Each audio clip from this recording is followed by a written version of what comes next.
What if the key to exposing a billion-dollar secret was hidden beneath the floorboards of an abandoned house?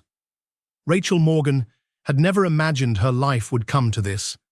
Sitting in her faded minivan on a chilly Thursday morning with just $900 to her name, she watched the sunrise through a cracked windshield and tried to keep her hands from trembling.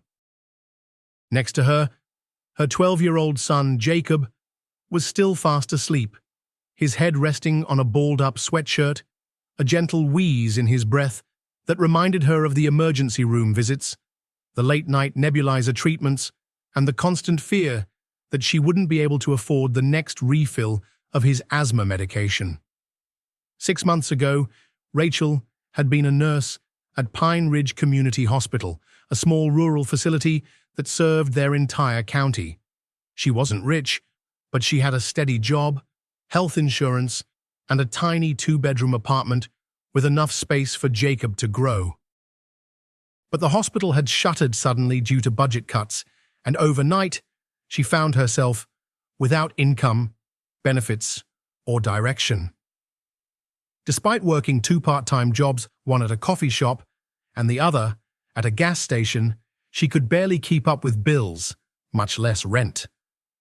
The last blow came a week earlier when their landlord posted a for-sale sign in the yard and gave her 30 days to vacate.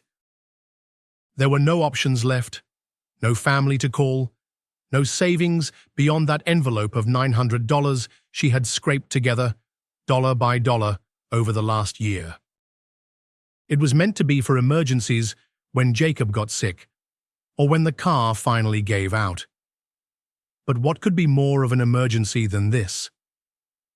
That morning, while Jacob still slept in the passenger seat, Rachel opened her phone and, out of desperation more than anything, scrolled through the county website.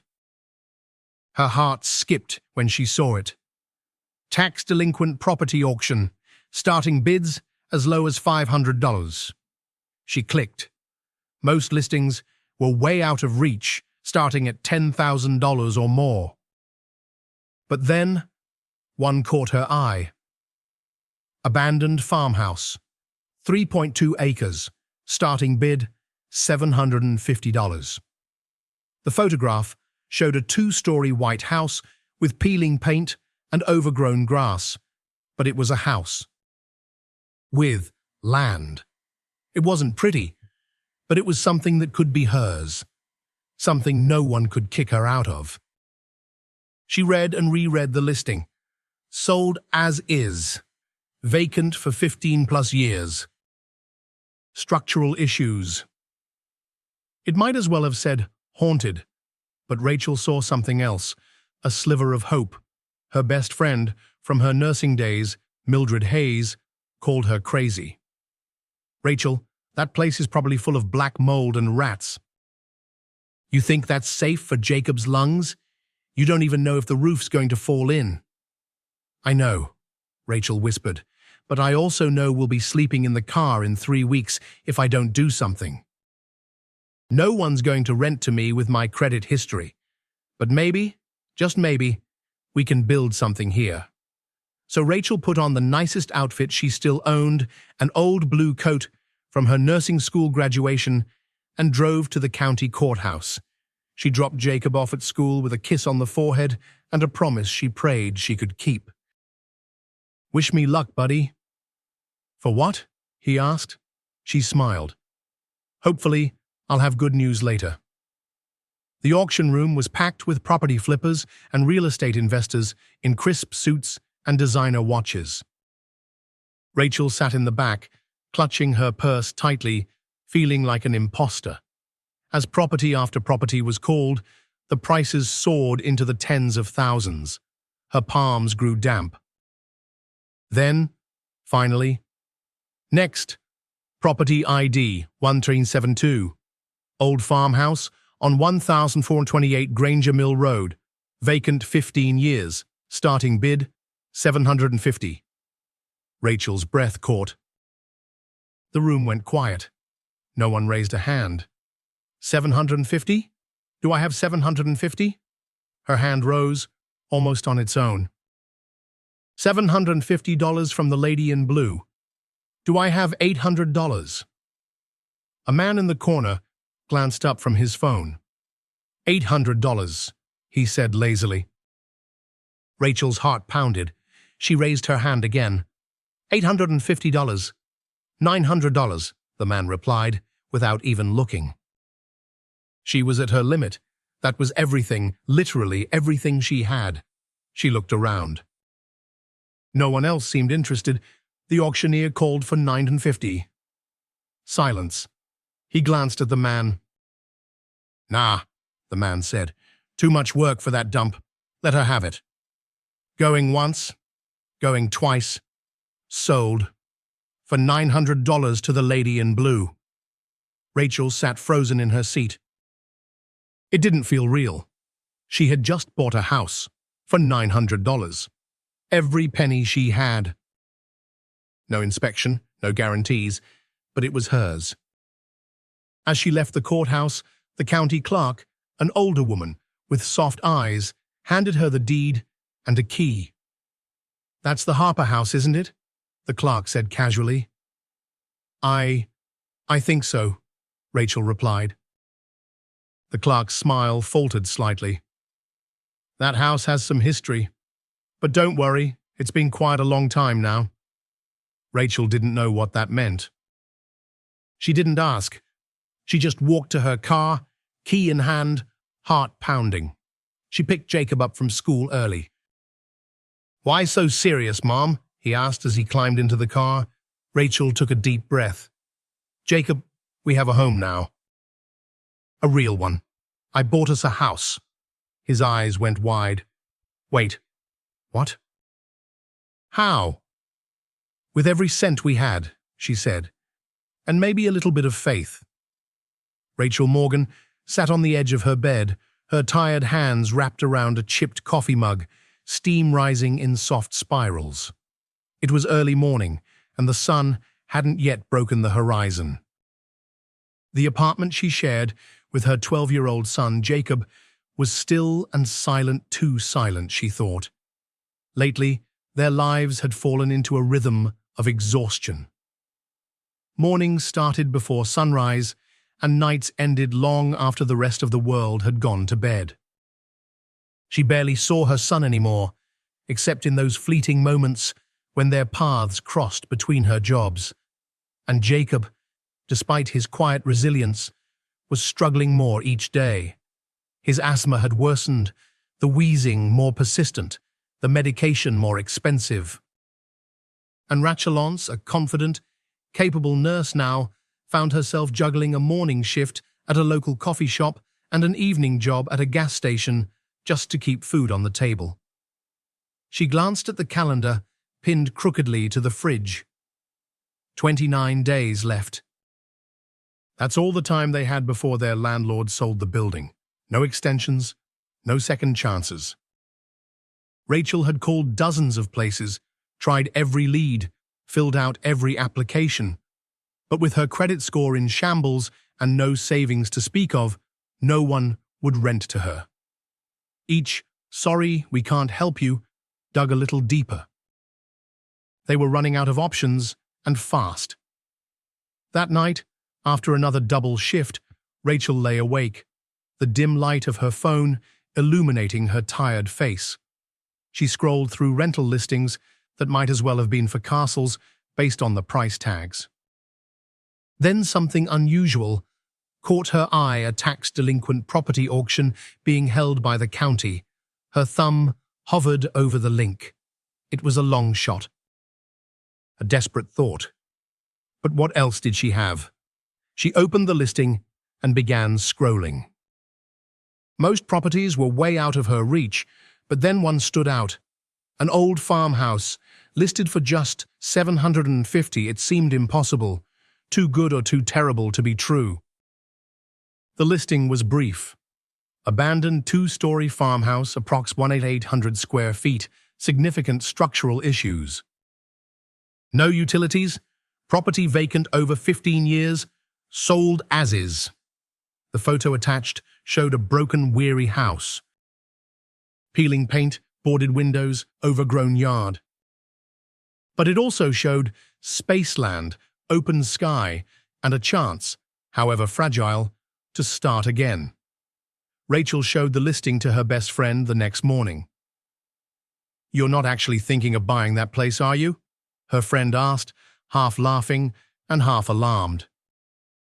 "What about Jacob's health? You don't even know if the place has clean air, clean water, or anything remotely safe for a child." Rachel nodded slowly, eyes fixed on the listing. "I know. But I also know that if I don't try something, we'll be sleeping in the car by next month." Later that week, she sat in the back of the county courthouse auction room, feeling small in her worn blue coat, her life savings $900 in cash pressed into a plain envelope in her bag. She'd never been to a property auction before. The room was full of confident men in crisp suits and polished shoes, whispering about flipping houses and investment strategies. Rachel kept her eyes down. When the old farmhouse came up for bid, there was a long silence. She raised her hand. 750. And in that moment, something began to shift. Something small, something powerful. Not in the house, not yet, but inside Rachel herself. A flicker of courage, a fragile, growing resolve. The following morning felt different for Rachel Morgan. Her heart still pounded with disbelief. She had done it. She had actually bought a house. With every dollar to her name, the farmhouse on Old Pine Road was now legally hers. And while it wasn't much to look at, it was something no one could take away. She didn't just win a bid. She had claimed a piece of freedom, a place to call home, a chance to rebuild. Rachel drove to Jacob's school, her hands trembling on the wheel. Her fingers still smelled faintly of old paper from the property documents she had signed just an hour earlier. As she waited for him to come to the office, her mind raced through a dozen things. What if the house was unlivable? What if it was worse than it looked? What would Jacob think? When he walked out, wearing his oversized backpack and a curious expression, Rachel bent down and smiled. "We have a home, sweetheart. A real one. It's ours." Jacob blinked. "You bought a house?" "With every last penny," Rachel admitted. "But it's just the start. Do you want to go see it?" The drive out of town felt endless. With every mile, the landscape grew quieter, more open. The GPS led them down back roads with tall grass on either side, and eventually a narrow gravel path that looked more like a forgotten trail than a driveway. Rachel turned slowly, her tires crunching over the loose stone. As they rounded the final bend, the house came into view. Jacob's reaction was immediate. His face fell. The old white farmhouse stood slouched and weary, like it had given up waiting for anyone to come back.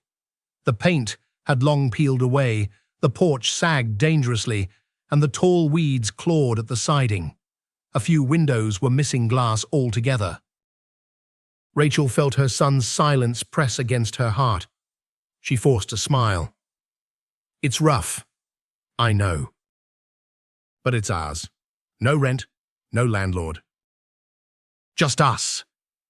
Jacob's voice was small. "We're going to live here." "Not right away," she admitted. "It needs work. A lot of it. But we'll get there." They stepped out of the car together, standing side by side in the overgrown grass. Rachel unlocked the front door, just one key, just one creaky lock, and pushed it open. The smell hit them first. Mold, dust, years of abandonment. It was as if time had been waiting inside for someone to wake it up. They entered carefully, Rachel using her phone flashlight to illuminate the shadows. The wallpaper was peeling. The floors were sagging. The kitchen looked like something from another century, with rusted appliances and an old clawfoot tub in the adjoining bathroom. Still, Rachel could see past the decay.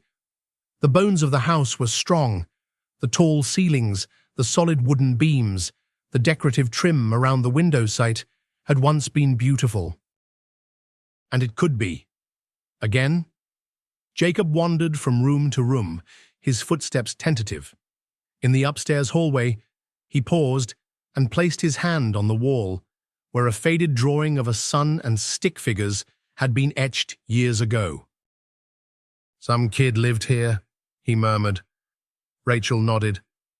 "A family?" "Long ago." Then, without warning, Jacob began to cough. Deep, wrenching coughs that Rachel knew all too well. His asthma. The dust and mold were too much. She rushed him outside, grabbed the inhaler from the glove compartment, and waited as his breathing slowly returned to normal. She wrapped her arms around him.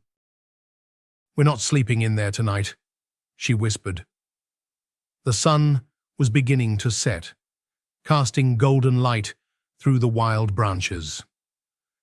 Rachel leaned against the car, watching shadows stretch across their landau, 3 acres of it.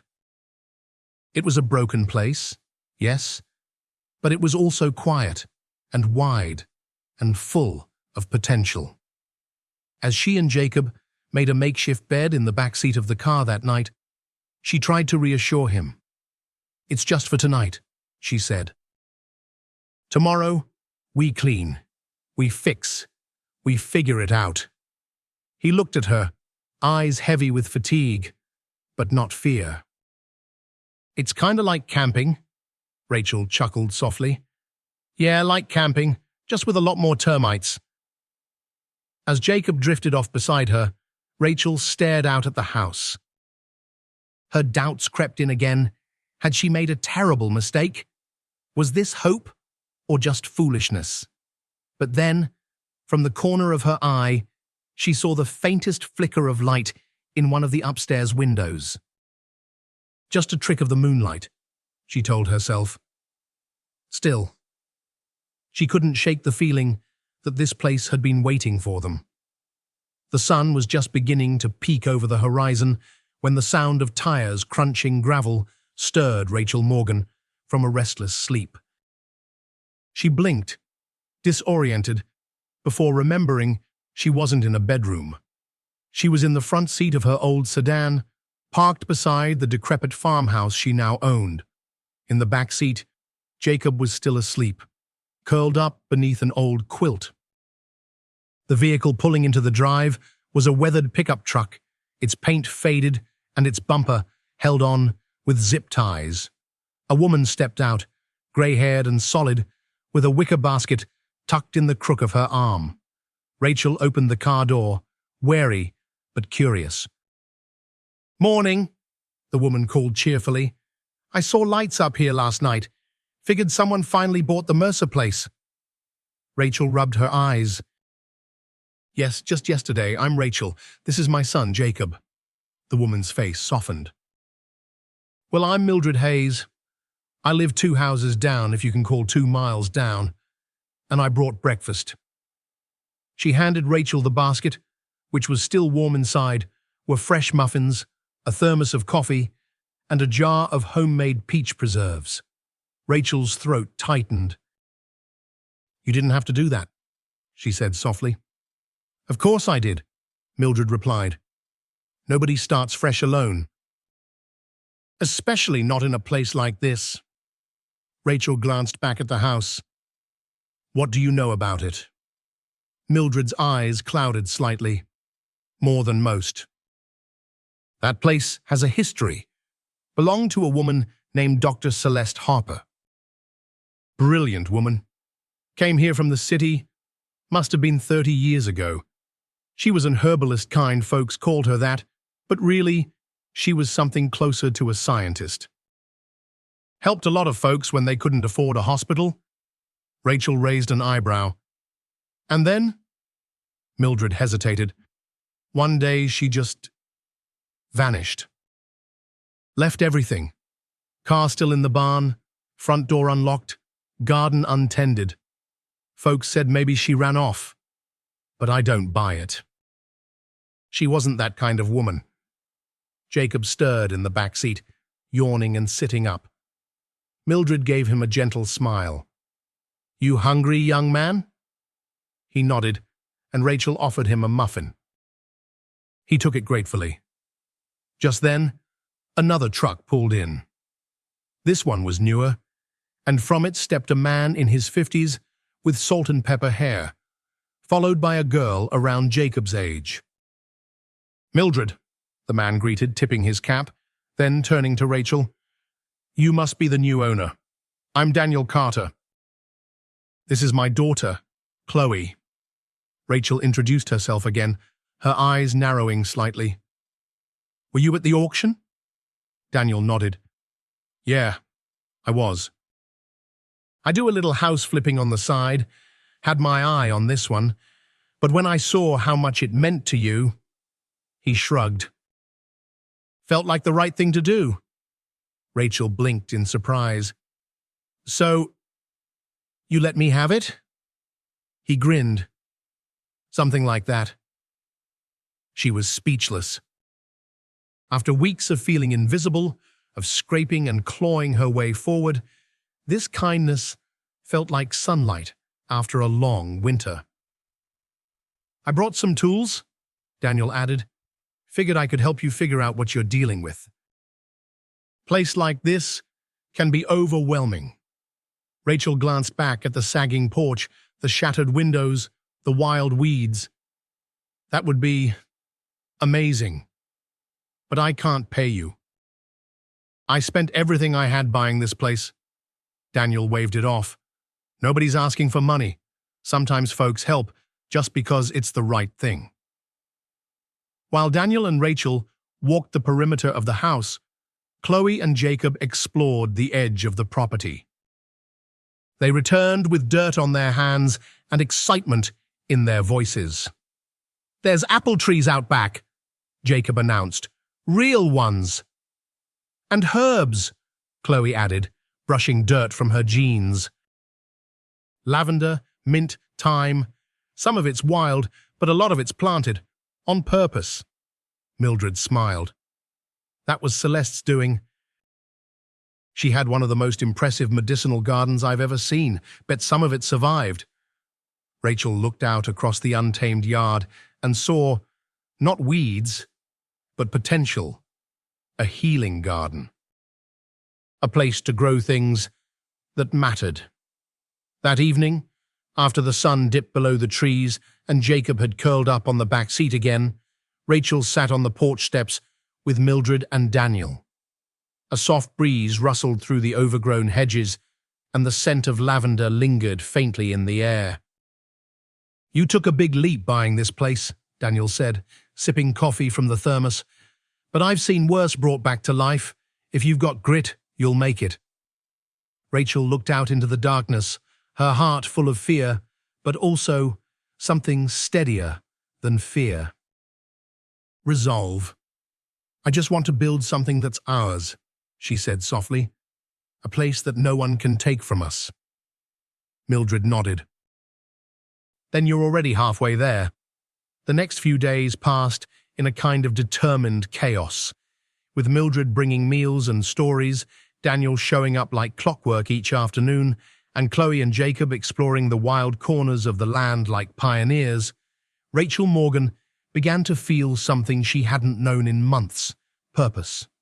Still, when Daniel finally gave her a clear-eyed assessment of the house's condition, the weight of it hit hard. "The good news is that the foundation's solid," he said one morning, standing with her in the dusty, crumbling kitchen. "Stone base, built sometime in the late 1800s. It'll last another 100 years if you take care of it." Rachel looked up from the cracked linoleum floors and tilted cabinetry. "And the bad news?"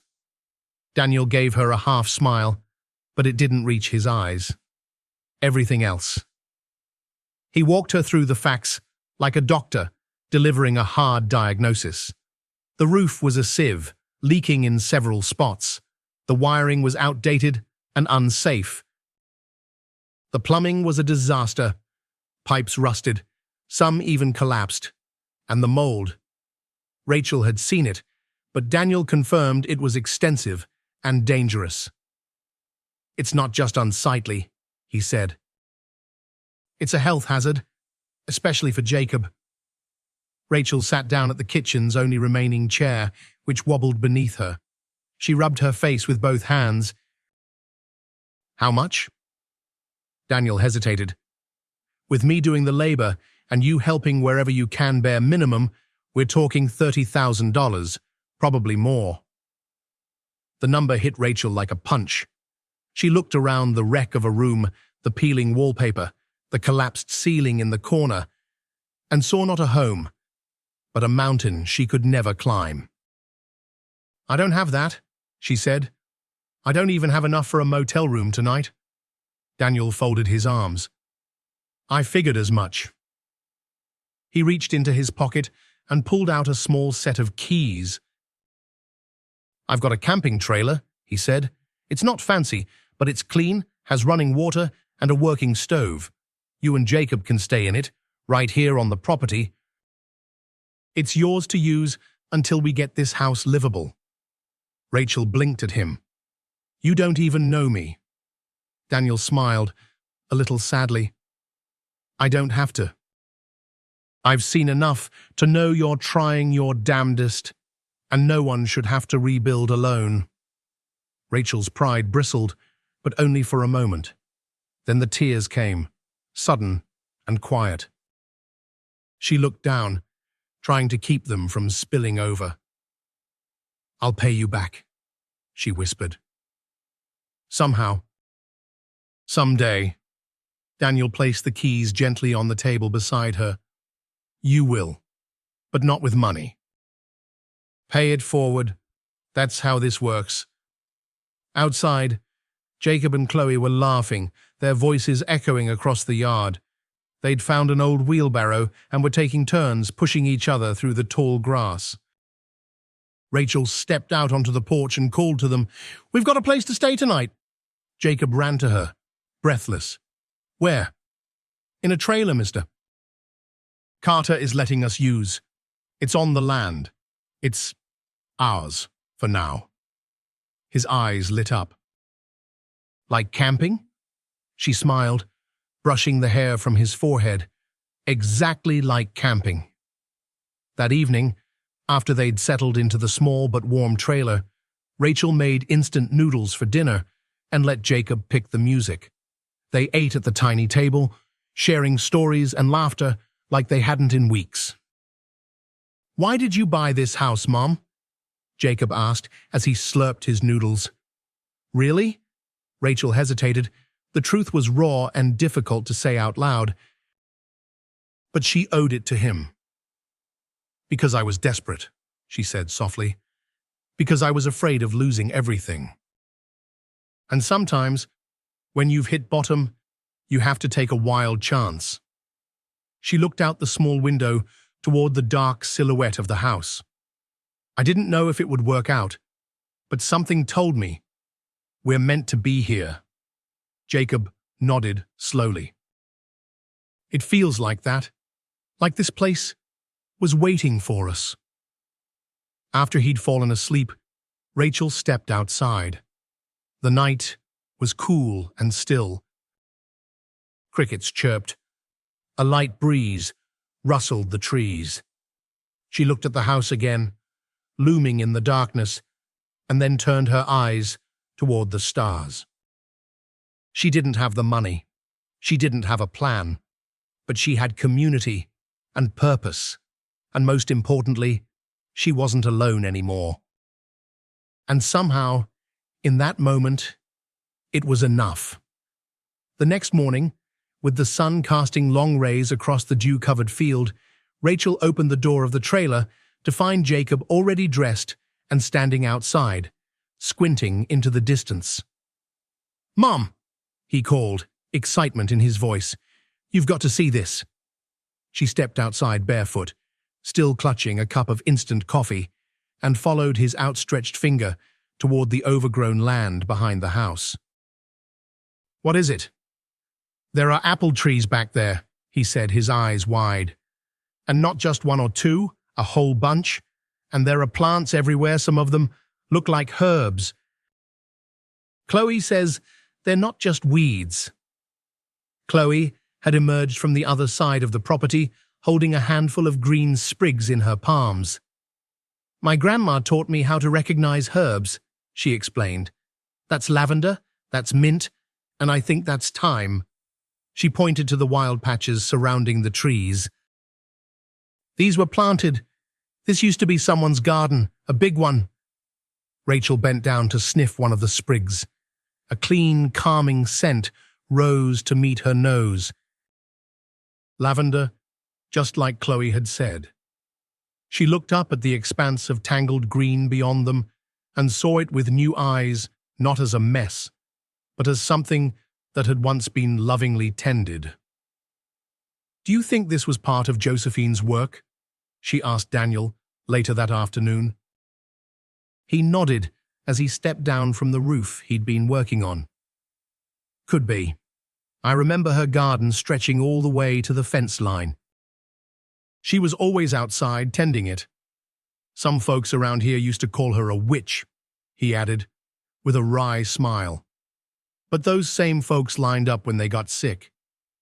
Rachel stared at the land again. Herbs growing wild. Apple trees producing fruit without care.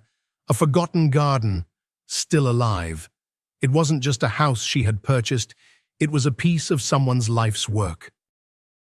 That evening, while Jacob and Chloe were back at the trailer, coloring in their notebooks and telling each other stories, Rachel sat on a folding chair beneath the nearest apple tree.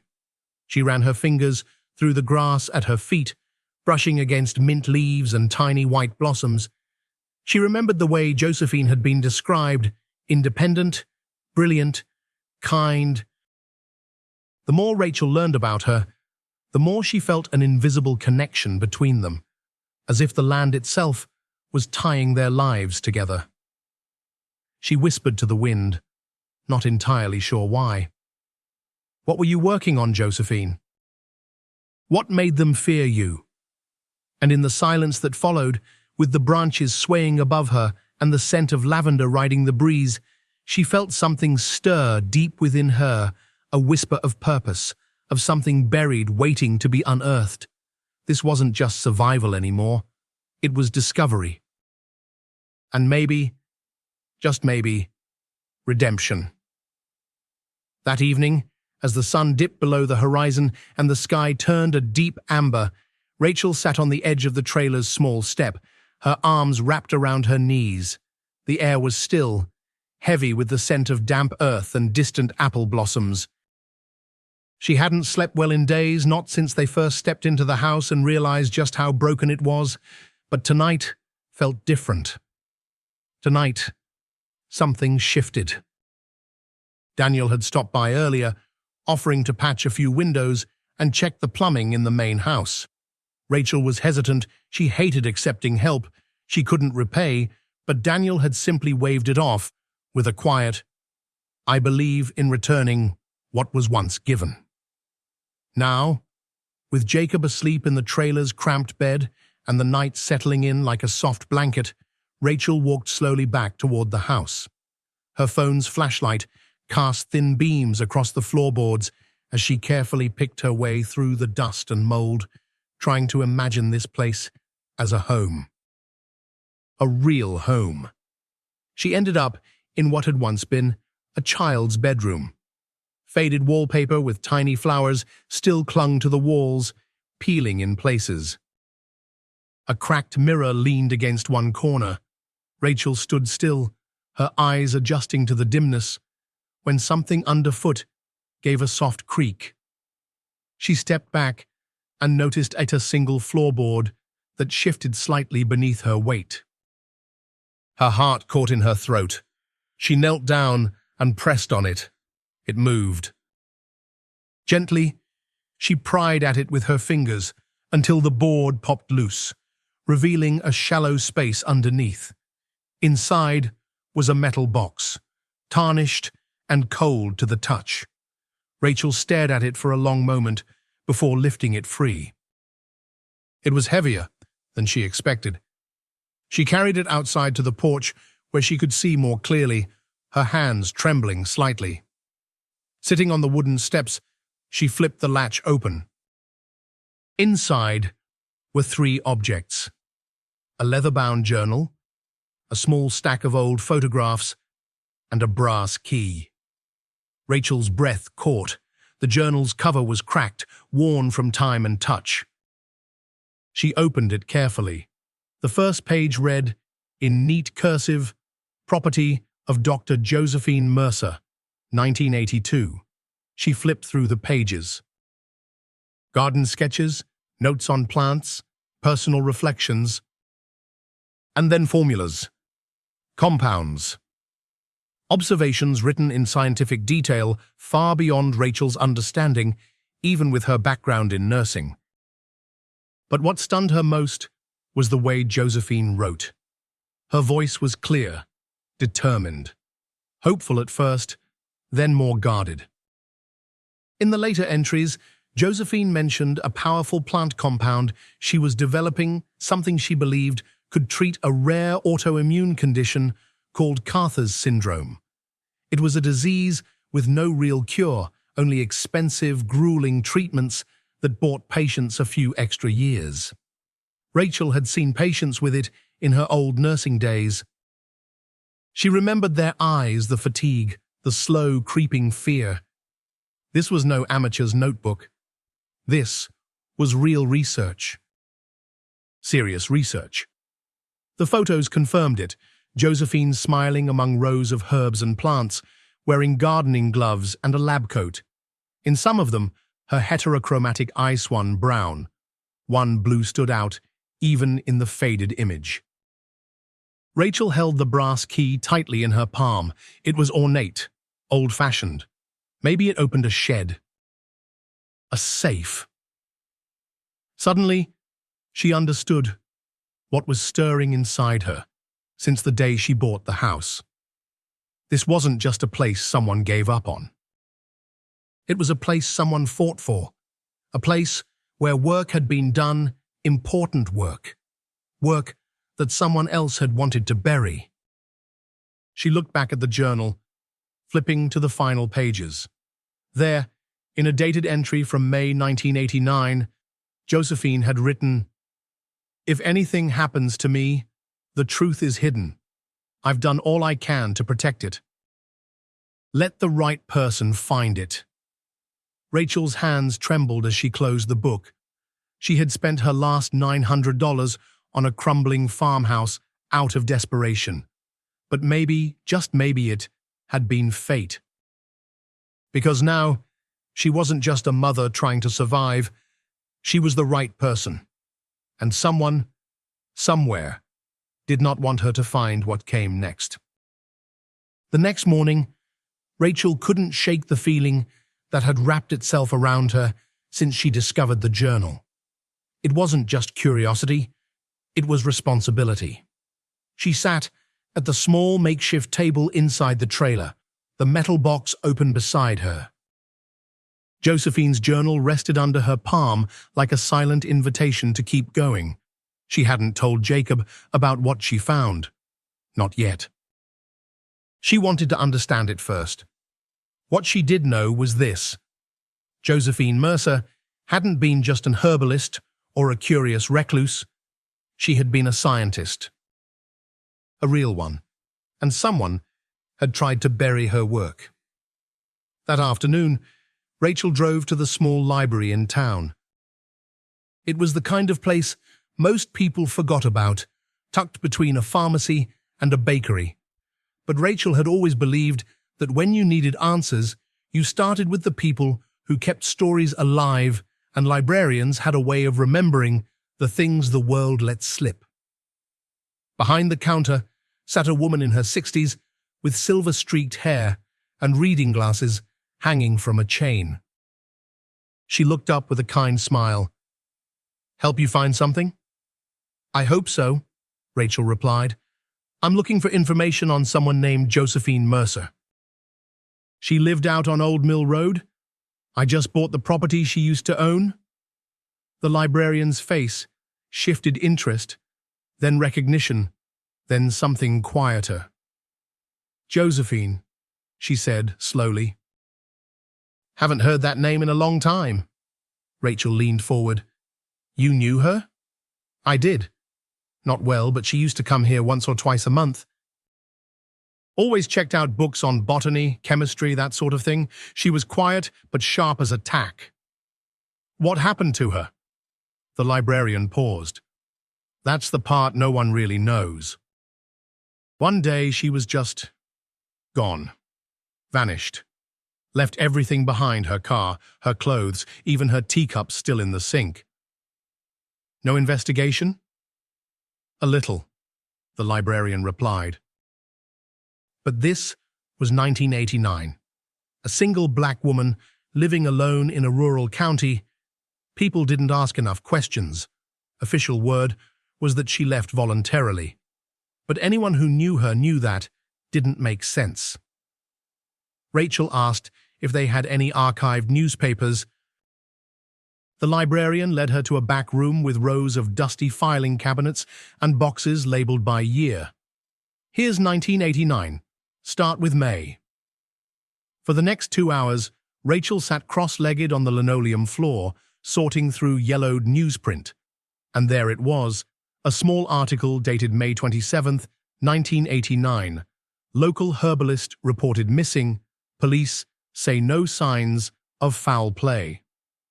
The article was brief. It quoted neighbors and said that, due to a lack of evidence indicating wrongdoing, the investigation would remain open but inactive. A follow-up article, a few weeks later, simply stated that no leads had emerged. Rachel closed her eyes for a moment, frustration simmering. A woman vanished, a brilliant woman with research that could change lives, and the world had simply moved on. She gathered photocopies of the articles and returned to the front desk. Thank you, she said softly. This helps more than you know. The librarian nodded. That house has always carried weight. Be careful. Sometimes the past doesn't stay buried. Back at the farmhouse, Rachel found Sam waiting by the trailer, his sleeves rolled up and a fresh layer of sweat on his brow. He was a man who kept his promises, quiet, steady, dependable. I got the west side windows sealed, he said. No more rain getting in, at least. Rachel handed him the stack of copied news articles. Josephine Mercer didn't just disappear, she was erased. And I think it had to do with her research. Look at this. She'd developed something for Carter's syndrome, and she was being pressured by someone. Hard. Sam's jaw tensed as he read. Let me guess.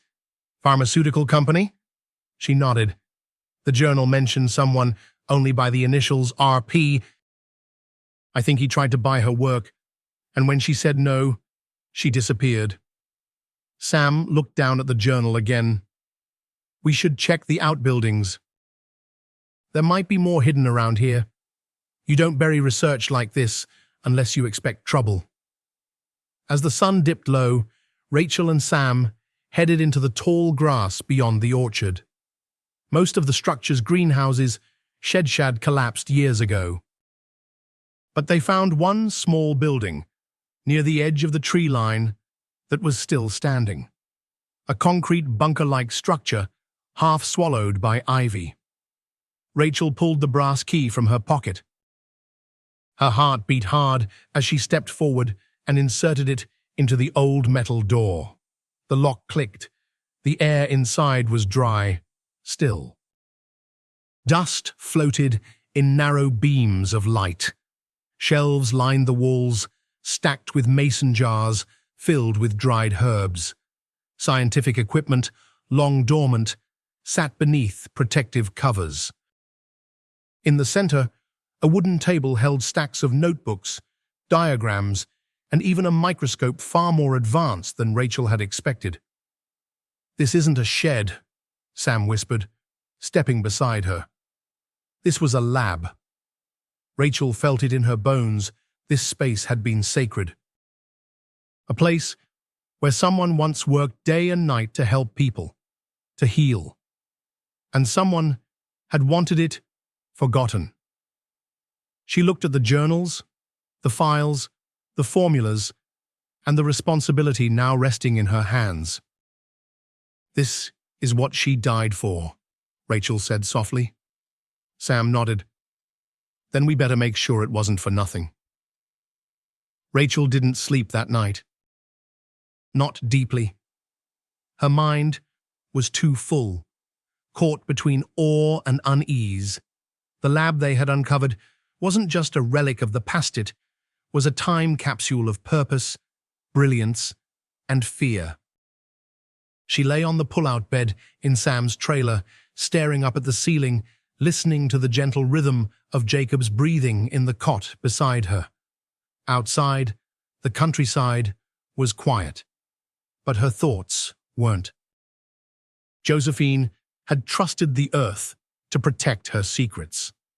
Now, it was Rachel's turn to protect Josephine. By morning, Rachel had made a decision. She needed answers, not just about the science, but about the company that had tried to erase Josephine and her work. If she was going to expose what happened, she needed help, someone who understood medicine and ethics, and who didn't work for a pharmaceutical giant. She thought of someone she hadn't seen in over a year, Dr. Elaine Chen. Elaine had been Rachel's supervisor at the hospital before it shut down. A sharp, principled researcher with a heart for underserved communities. Rachel still had her number, and after a moment of hesitation, she made the call. "Elaine?" Rachel's voice trembled slightly. "It's Rachel Morgan. I know this is unexpected, but I need to see you. It's important." Elaine didn't hesitate. "Come in tomorrow, my office, and bring whatever you have." The next morning, Rachel made the hour-long drive into the city with a folder full of Josephine's notes. She'd left the originals hidden in Sam's truck safe, bringing only scans and copies. She trusted Elaine, but she'd learned to be careful. Elaine greeted her with a warm hug and ushered her into her office, which still smelled faintly of peppermint and books. Rachel laid out the pages slowly, formulas, diagrams, clinical notes, plant extracts, and a letter that had made her blood run cold. Elaine flipped through the documents in stunned silence, then leaned back in her chair. "Rachel, do you know what this is?" "I know enough to be afraid of it," Rachel answered. "This is revolutionary," Elaine said. "It's not just treatment, it's a potential cure, and it's natural. Targeted, low toxicity. This is the kind of thing that could change how we treat rare autoimmune diseases like Carter's syndrome." Rachel nodded. "And Josephine Mercer knew it. That's why she was threatened." Elaine paused. "You think someone made her disappear?" "I don't just think it," Rachel said. "I have a tape, a conversation. She names a man, Richard Patton, Radford Biomed's founder. He threatened her. Then she vanished." Elaine looked up sharply. "Rachel, this could bring down a corporation." "That's not my goal," Rachel said firmly. "I want justice. I want people to know Josephine mattered, that her work wasn't lost. And I want her research to help the people she meant it to help, not fill some boardroom's pockets." Elaine leaned forward, placing a hand on Rachel's. "You came to the right place. But we need to be smart. This won't be a fair fight." Together, they made a plan. Elaine would contact trusted colleagues, ethical experts in biomedicine and patent law. She would run independent analyses to verify the research and quietly prepare the groundwork for a public release, if and when Rachel decided to go that route. That night, back at the farm, Rachel stood beneath the stars with a mug of tea, her breath curling in the cool evening air. The wind whispered through the trees like an old hymn. Sam joined her, silent for a moment before speaking. "You did the right thing." Rachel nodded slowly. "I hope so." "I'm scared, Sam." He didn't say, "Don't be." He just stepped closer and said, "Then we'll be scared together, but we don't run."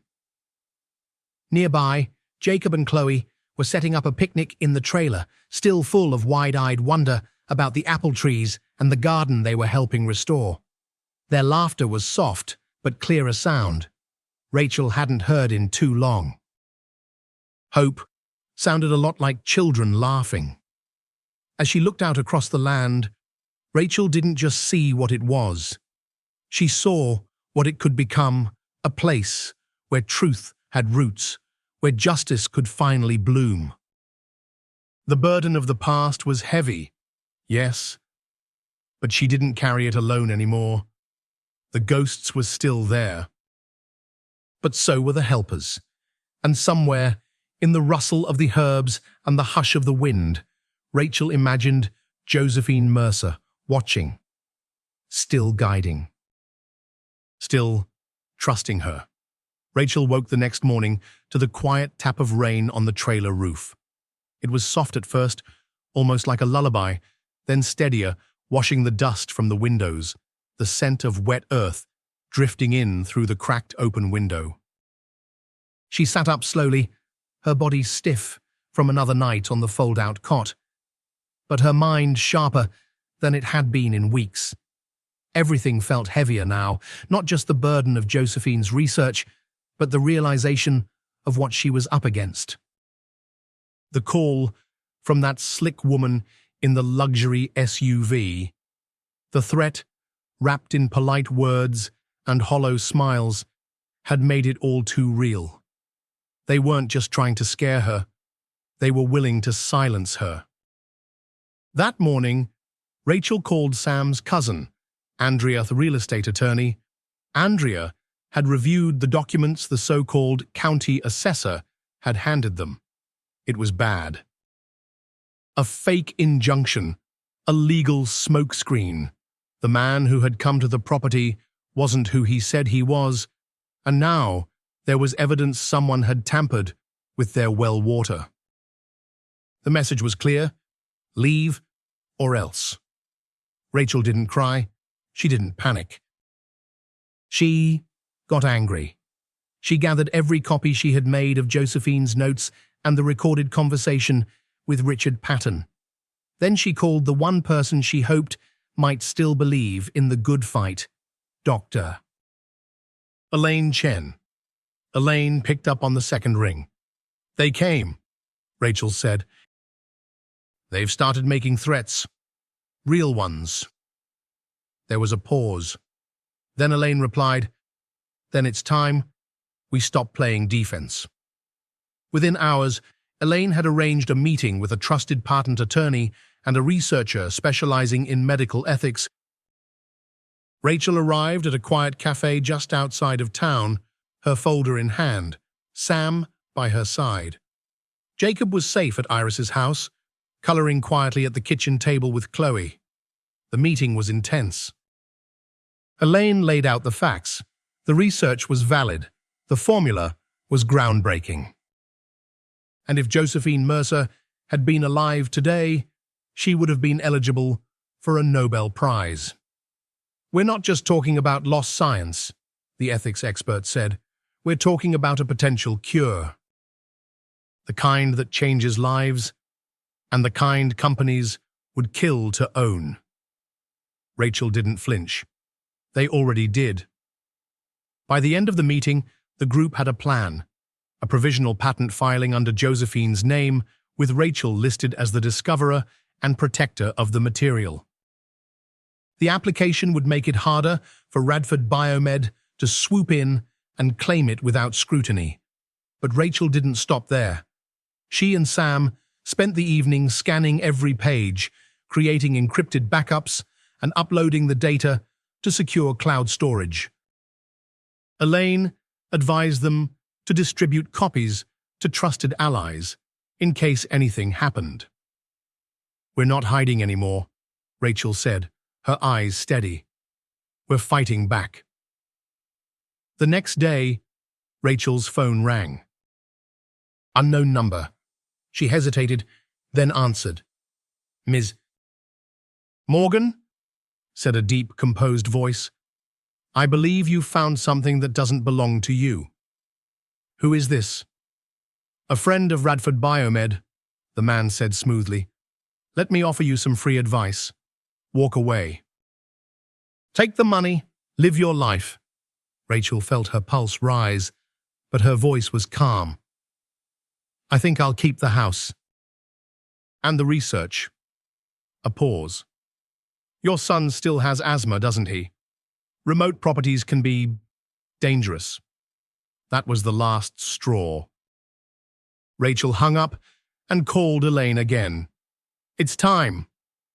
Elaine made the call to a friend in investigative journalism, someone with national reach, someone who had once brought down a senator. Within hours, a seasoned reporter named Catherine Weiland was on her way. That night, Rachel sat outside under a sky so clear it almost hurt to look at. Sam joined her, handing her a mug of tea. "You okay?" he asked. "No," she admitted, "but I'm not scared anymore. I've lived scared for too long." This is something else. This is righteous." Sam nodded. "You're stronger than you know." As the night deepened and the crickets returned to song, Rachel thought of Josephinov, her hands in the soil, her journals full of hope and frustration, her belief that nature had answers worth protecting. Rachel now understood what it meant to fight for something bigger than herself, not just for Ethan, not just for justice, but for truth, for legacy, for a voice that had been silenced and was finally about to be heard. The storm arrived like an uninvited guest, loud, insistent, and impossible to ignore. Thunder cracked overhead as sheets of rain beat against the trailer's thin metal roof. Inside, Rachel sat hunched over the small kitchen table, her fingers wrapped tightly around a mug of tea that had long since gone cold. The wind howled outside, and every now and then, lightning would flash, casting eerie shadows across the walls.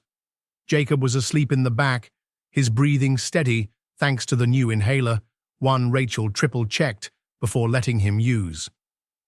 Sam was on the porch, watching the road.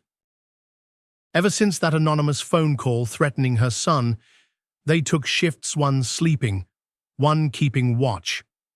Rachel's heart ached with the weight of it all. Just days ago, she had been a struggling mother, trying to keep a roof over her child's head. Now she was at the center of a decades-old conspiracy, holding the kind of truth that powerful people would rather stay buried. She opened the journal again, Josephine's journal, and reread the final entry. "Richard Patton is coming back tonight. I've hidden everything. Trust your instincts." Rachel ran her fingers over the page, as if trying to absorb some of Josephine's courage.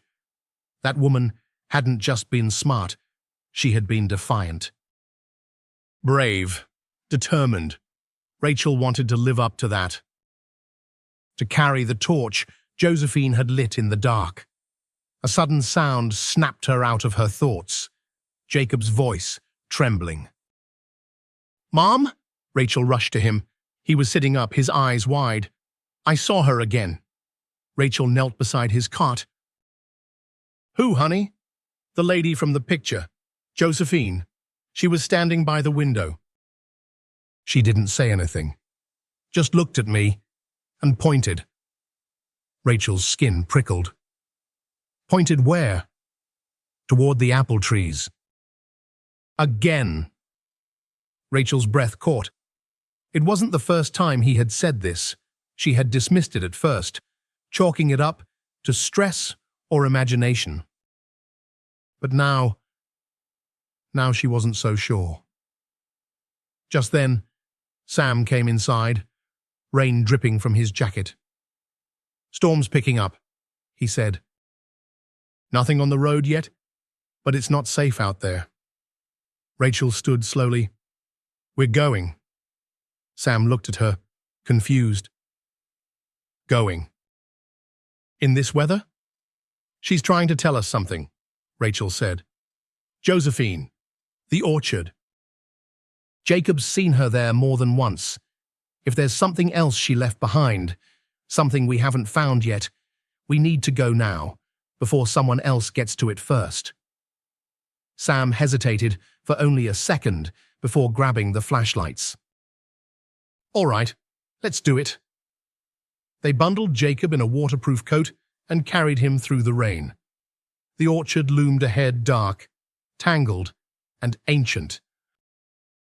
The apple trees, long neglected, still bore the occasional gnarled fruit, hanging like forgotten memories. "There," Jacob said suddenly, pointing to the largest tree near the center of the grove. She was standing right there. Sam raised the flashlight and aimed the beam at the base of the tree. The bark was twisted and thick, but something caught Rachel's eye, a small, shallow carving near the roots. She dropped to her knees, brushing away the wet leaves and mud. It was faint, nearly erased by time. JM, and an arrow pointing downward. Her heart leapt. She buried something. They ran back to the trailer, grabbed the shovel, and returned to the tree. Sam began digging, careful around the roots. The soil was dense, soaked from the rain, but after a few minutes, the shovel struck something hard. A waterproof container, sealed tight. Sam lifted it out and handed it to Rachel.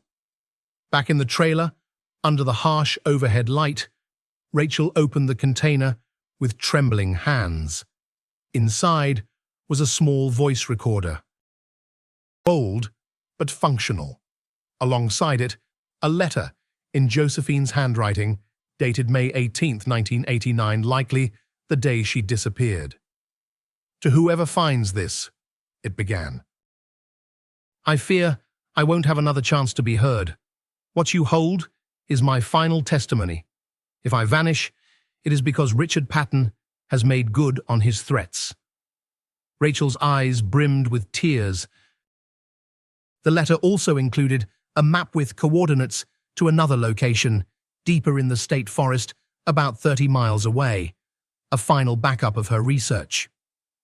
Sam handed her a microcassette player from Iris's collection, one of the few working models still around.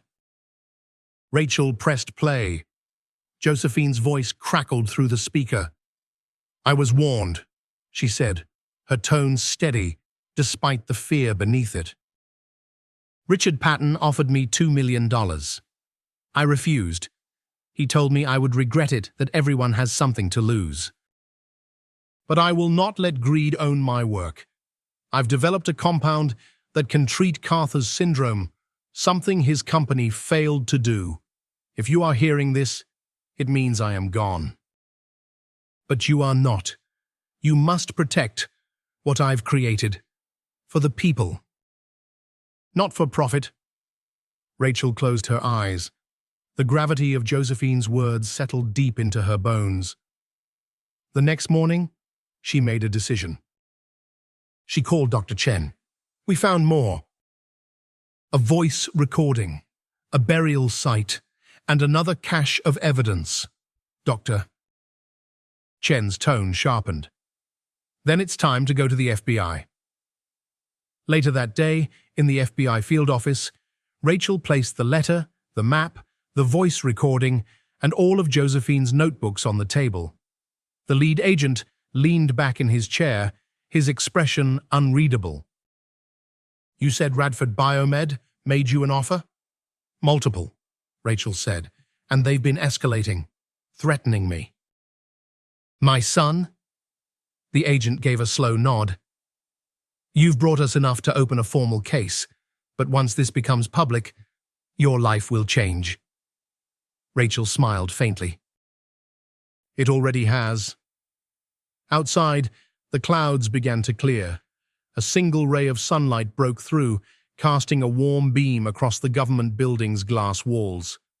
Rachel stood tall in the lobby, her fingers still wrapped around Josephine's final letter. This wasn't just about a farmhouse anymore.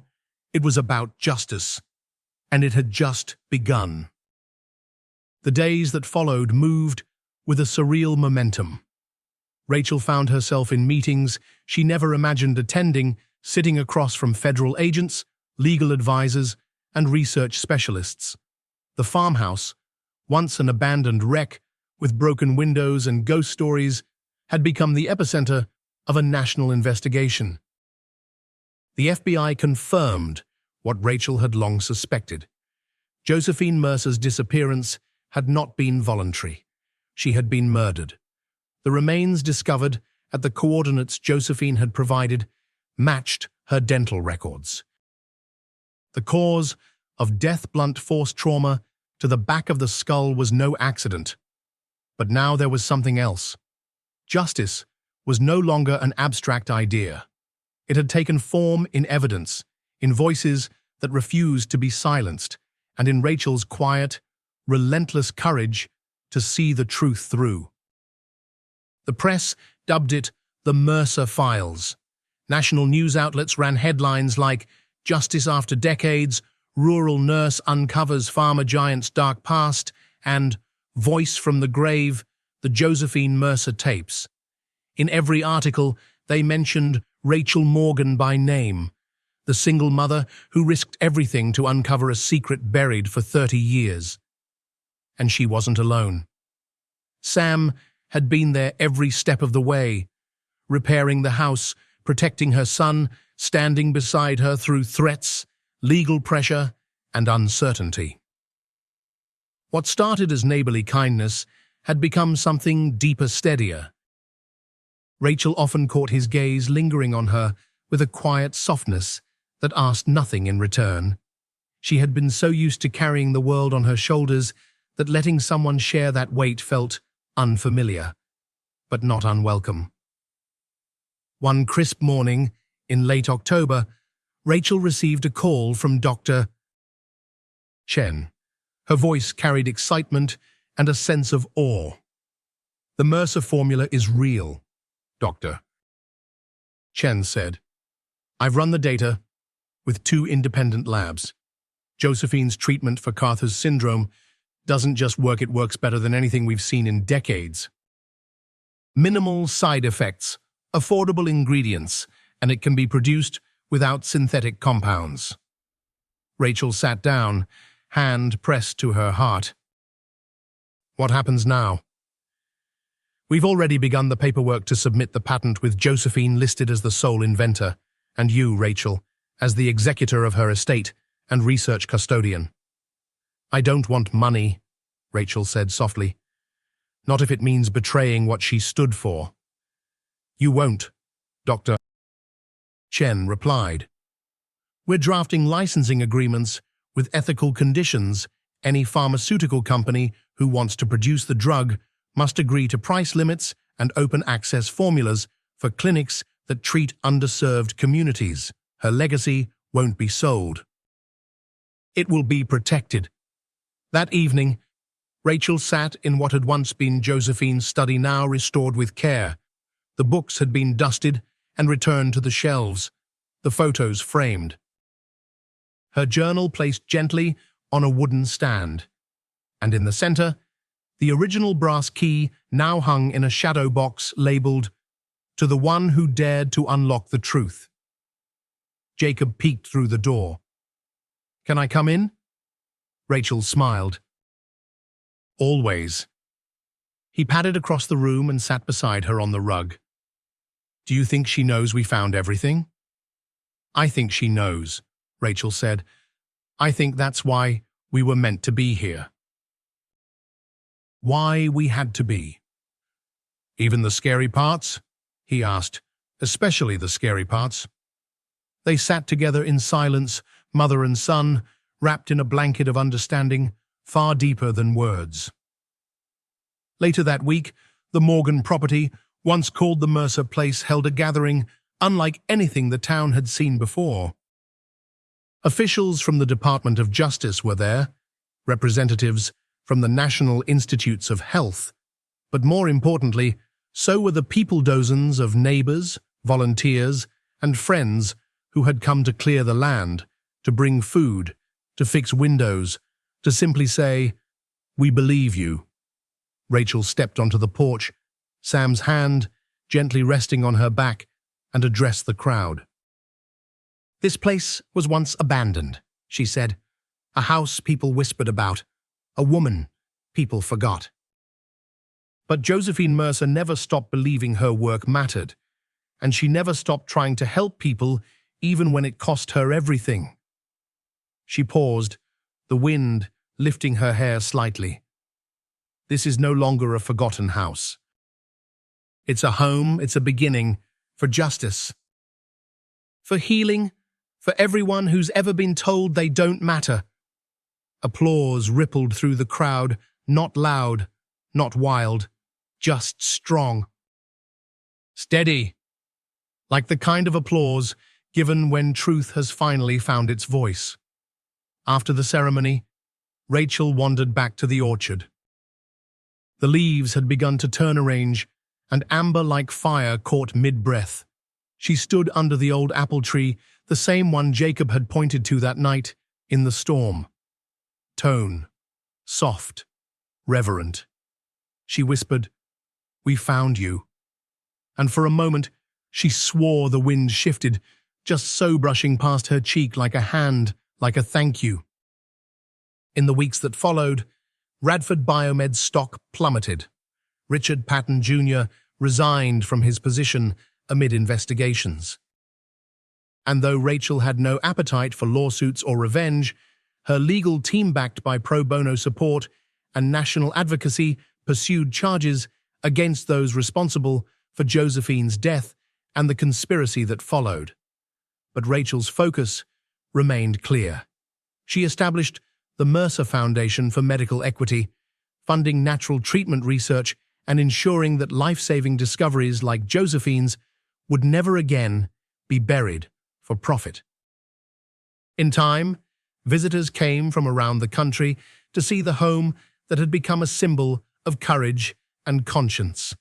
College students studying ethics, journalists seeking truth. Families of Carther's patients with tears in their eyes saying, "You saved our child." Rachel always answered the same. "It wasn't me, it was Josephine. I just listened." And late at night, when the windows were dark and the world was quiet, Rachel would sometimes feel it, the soft presence in the house. Not haunting, just watching, protecting. Maybe that's all any of us ever hope for, to leave something behind that matters, to know we weren't forgotten. And thanks to Rachel Morgan, Josephine Mercer never would be. A year had passed since Rachel Morgan took the biggest risk of her life and spent her last $900 on a crumbling farmhouse no one else wanted. At the time, she had no idea she was stepping into a decades-old mystery, or that she would uncover a truth powerful enough to rattle one of the largest pharmaceutical companies in the world. She hadn't been seeking justice.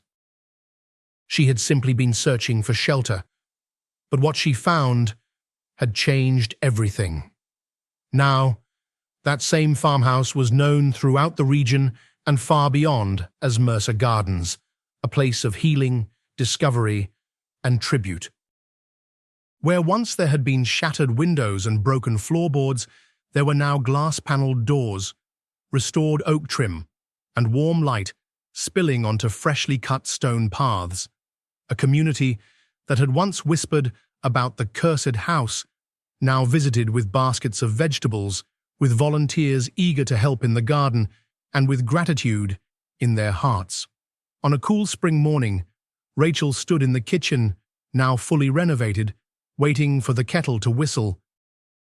Sunlight poured through the large bay window above the sink, casting golden lines across the tiled counter.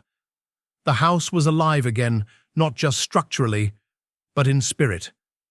You could feel it in the creak of the floorboards, in the quiet hush of the wind rolling across the property. Her son, Jacob, came bounding down the stairs with a backpack half-zipped and a grin that could light up a room. "Don't forget your lunch," Rachel called. He turned and pointed to the table. "Already packed. I've got a presentation at school today, on the Mercer compound." Rachel smiled. "You're making your mama proud." He shrugged, but his cheeks flushed with pride. "Ms. Lacey says we should talk about people who inspire us. So I'm going to talk about Dr. Mercer. And you." Before Rachel could respond, he was out the door, hopping into the school shuttle now sent by the county to pick him up each morning. It was a small thing, but a reminder that the world was shifting slowly, but meaningfully. Rachel stepped onto the porch with her mug in hand and breathed in the crisp air. Iris was already in the garden, her silver hair tucked beneath a sun hat, tending to the rows of herbs they'd carefully recultivated from Josephine's original sketches. Lavender, mint, chamomile, thyme. What had once grown wild was now thriving again, guided by hands that remembered. "Iris," Rachel called. "You need anything?" "Just more hours in the day," Iris said, with a wink. Behind her, Sam approached, with a clipboard and pencil tucked behind one ear. He'd come early, as he often did, to work on the visitors' center they were building near the property, linear, modest but meaningful space where people could come to learn about Josephine's life, her research, and the importance of medical accessibility. Grants were already flowing in from organizations and universities inspired by Rachel's story. "How's it looking?" Rachel asked. "Foundation's solid." "Framing starts tomorrow," he said, leaning on the railing beside her. "After that, roof? Then paint. I'm thinking we go with that sage green you liked." Rachel nodded. "Sage sounds perfect." There was something comforting in the silence that followed, the kind of peace that comes not from the absence of struggle, but from knowing you've walked through fire and come out stronger. Later that afternoon, Rachel stood before a small group gathered under a canopy near the orchard. Journalists, researchers, former patients of Carter syndrome who were already benefiting from the newly approved treatment. The Mercer Foundation's work was just beginning, but its impact had already reached across state lines and into lives that had long lived in fear of a diagnosis with no cure. "I didn't know Josephine Mercer," Rachel began, "but I feel like I've carried her story with me because she carried something that no one else could. The belief that healing shouldn't have a price tag, that science belongs to the people, that doing the right thing matters, even when it's dangerous." She glanced toward the tree line, where the breeze played gently with the branches of the old oak. "When I moved here, I was scared, broke, alone. But this house, this place had other plans. It chose me. Just like it chose Josephine." A hush fell over the crowd, not out of sadness, but reverence, because in that moment it was clear this wasn't just about a farmhouse or even a medical discovery. It was about legacy. About people like Josephine who dared to dream beyond profit, and people like Rachel who refused to let those dreams die quietly. That night, after the guests had gone and the lights dimmed, Rachel sat at her desk and opened Josephine's original journal. She ran her fingers along the edges of the worn leather cover and flipped to the final page, where her own handwriting had begun to fill the space after Josephine's last entry. She picked up her pen. "Today, Jacob told his class about you. He spoke your name with pride. He told them about the woman who found a cure and the world that tried to bury her for it. He said, "You were brave." I told him he was right. We found you, Josephine. We listened. And we will keep listening for the next child who falls ill, for the next scientist who dares to fight for what's right, for the next single mother who believes that even a broken-down house can become a new beginning. She signed it simply, Rachel. As she closed the book, a breeze moved through the room, faint but present. It carried the scent of lavender and something else, something older, deeper. Rachel didn't need to look behind her to know she wasn't alone. She smiled. And in the heart of that once-forgotten farmhouse, now full of light and memory, Rachel Morgan finally knew what it meant to come home. Life often leads us down paths we never planned, sometimes filled with loss, uncertainty, or fear. But in those moments of darkness, even the smallest choice made from courage can change everything. Rachel's journey began not with certainty, but with desperation. Yet it was that leap of faith that uncovered a hidden legacy, brought justice to light, and gave hope to countless lives. Her story reminds us that doing what's right doesn't always come with guarantees, but it always matters. Whether it's protecting a loved one, honoring the truth, or standing firm when others expect us to fold, our quiet strength can ripple outward in ways we may never fully see. Sometimes, the answers we've searched for come not from chasing, but from listening to history, to instinct, to the voices of those who came before us. And when we finally do the right thing, not for recognition, but because it's right, that's when real healing begins.